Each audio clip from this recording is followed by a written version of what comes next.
All right, seventh grade. Uh, Having some audio. The audio might sound different because I'm having a little trouble with the big mic here. So on the computer's audio, so it probably sounds different, but we're going to forge ahead anyhow because I've spent an hour and a half trying to fix it, and I'm done. So moving on with what we got audio-wise. So what we were talking about last week was you were looking at the genotype, what type of genes there are, and then how that affects the phenotype or what traits you see. And we're going to talk about chickens today because why not? Because chickens are one of these animals. They're not like a pea plant where they're a little more complicated. With the pea plant, it was either green or yellow, wrinkled or smooth. But with chickens, their feathering can be a little more complicated. You could have black, you could have white, or the chicken could be black and white. Here we're seeing two physical traits, two phenotypes showing up at the same time. It's not just black or white. It's not like there's one dominant, one recessive. So let's take a look at here to see what I'm talking about. So here's what we have been doing. Unless this is feather color, the way we've been doing it, kind of like Mendel did with his pea plants. And here we have, and if you don't know what I'm talking about in any of this here, before we move on, because it's going to get a little more complicated, go back and look at the other videos and make sure you know exactly what I'm talking about here before you make this more complicated on yourself. So here we have feather color. That's the phenotype the physical trait we're looking at. We have capital F, that is white, and that's dominant. Lowercase f for feather, we're making that black. Okay, so if you're capital F, that means you're white, and you are homozygous. You have the same, there's no different alleles. It's same, capital, capital. If you're capital F, lowercase f, your genotype there, that's considered heterozygous. You have one dominant, one recessive. See the difference there? So capital lowercase, you're still going to be white because you have that dominant trait. You have a dominant trait, the white is going to cover up the black. The only way you'd be a black feathered chicken is if it was FF, lowercase, that is homozygous again, but this time homozygous for black. You have two of the recessive traits. There is no dominant there to win out, so your recessive trait. So what we did here is I ran upon a square like we've been doing. We have a heterozygous white chicken mating with a homozygous black chicken. So one from mom, one from dad, one from mom, one from dad, one from mom, one for dad, one from mom, one for dad. You'll see in this case, you get a 50% chance of having a white feathered chicken and a 50% chance of having a black feathered chicken. And our white feathered chickens are right here, and they are heterozygous. And our black feathered chickens are homozygous, and they're black. Now, let's take a look at what really happens. It's a little more complicated than that. Okay, let's see how we get this chicken that has both white and black. That didn't happen here. It was either white or black. Well, how does this happen where you get both? Well, that's a new situation, and it's a little bit different. This is different with Mendel and his peas. This is called codominance. Codominant, if the genes are codominant, neither allele is dominant nor recessive. It's co. We're all dominant. Okay, sort of.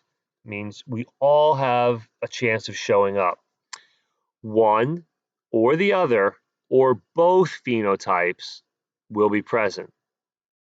Okay, so the way you're going to set this up with codominant, it's all going to be capital letters because there is no real dominant and recessive. So we're just going to make them all capital, and the way it shakes out will be what shows up. All right. So here is one option. Feathers. B is for black. B is for black, you will get black feathers. You have feathers white, you have white feathers. If you have feathers B and feathers W, that means you're going to have black and white feathers. That's this guy here. So let's see how this works. All right, we have to fill in some stuff here. So let's have mom here on top. And what do we want to make mom? Mom has feathers, and she got feather traits from both her mom and dad. So let's make this mom, this one right here. Mom has both black and white feathers. She's a beauty of a chicken. So mom is going to be both black and white. So she has black and she has white. All right, now let's do dad. Let's make dad,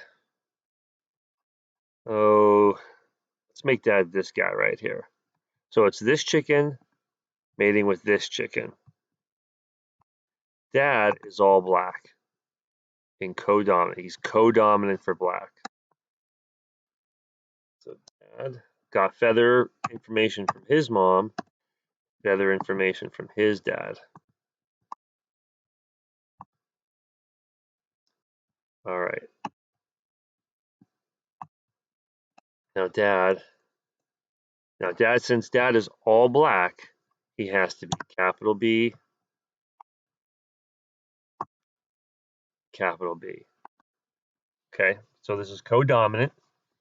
Mom has feathers, and she had inherited a white from her mother or father and a black from her mother and father, so she is both black and white.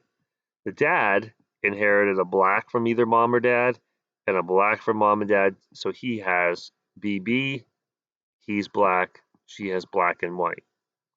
Now let's take a look at what the probabilities offspring are going to look like. They're both going to get feathers from mom and dad. We're just going to put that in first. Feathers from mom and dad.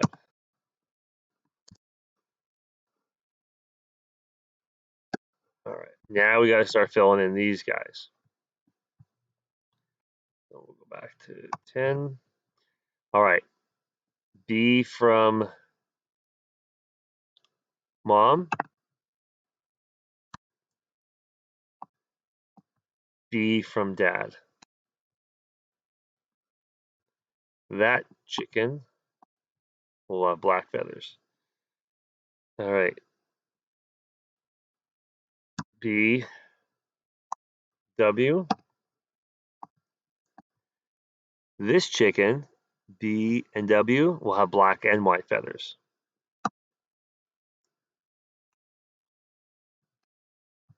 Go back to 10 or 9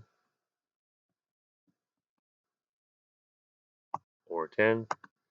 All right, B from here and B from there. That chicken will have black feathers. And this one will have B from here and W from there. So what's our breakdown now? Probability.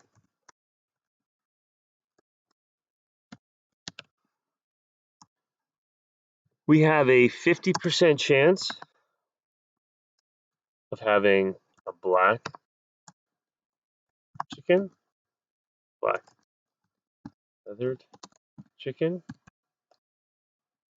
And that means we also then have a 50% of a black and white feathered chicken.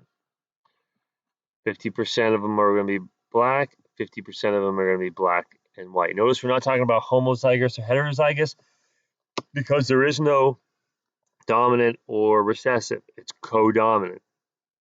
Okay. So if you understand this, which I think you probably should, make an F1 generation. Remember, this is the P1 generation. Make an F1 generation. Now, and cross, let's say, a black and white chicken with a black and white chicken. And what do you get then? So play around with this codominance, make a few Punnett squares, use this as an example, and we'll talk about it again tomorrow. And then Wednesday on our live Zoom, we're going to do it together. All right. Have a good one, everybody.